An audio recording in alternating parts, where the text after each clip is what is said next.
All right, welcome back everyone to our next installment on tips to help you or your child at home have a positive music learning experience. Today's topic is rhythm. Rhythm being the basics for all good music. We're going to take a look here at two apps that are quintessential to your learning.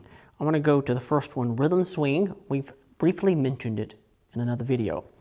Rhythm Swing is really designed for the younger child, but be honest with you, I've used it just as well with my adult students and they love it. It's got a lot of colorful background. It's got a musical background, a running track underneath it. So we have an aural input along with the visual representation of the notes.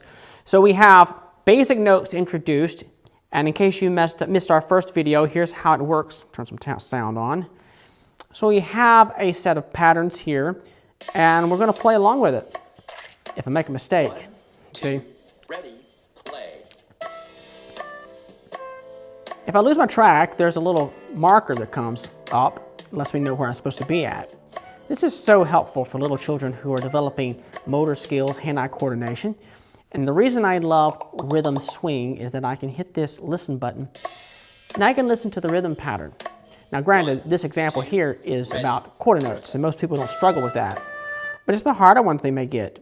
For instance, I can go over here to the rest and it'll play it for me after I worked with it. It lets me know instantly where I've messed up at. Ready, play. See?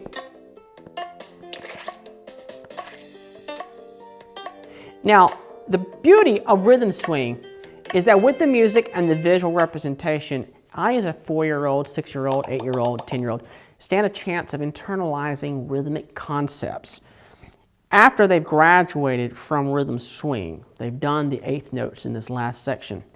And I should mention here that each note type has a learn, practice, and play mode, and my favorite is the practice mode. But after they've successfully mastered that, I suggest going over to Rhythm Lab.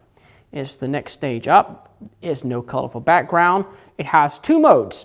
It has a single tapping mode, but it also has up here in the B section the same pattern but for two hands or two fingers.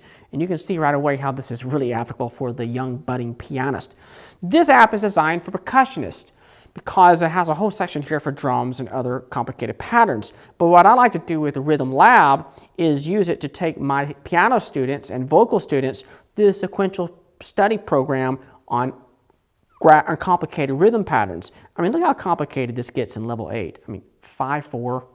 Lord, 7/4. I'm a church pianist. I have never played anything in 7/4 out of a hymnal. I mean, no. But it's good to know how to do it because you need that skill set. This app allows them to listen.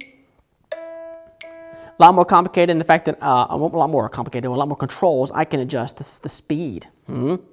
I can, so many things I can do with a MIDI instrument, and that's for another time. You guys can discover that on your own. But I have multiple different types of rhythm patterns on the same level. And this is a beauty that I like to use with my students to prepare them for studies ahead. So check it out, Rhythm Swing and Rhythm Lab. Happy playing, guys.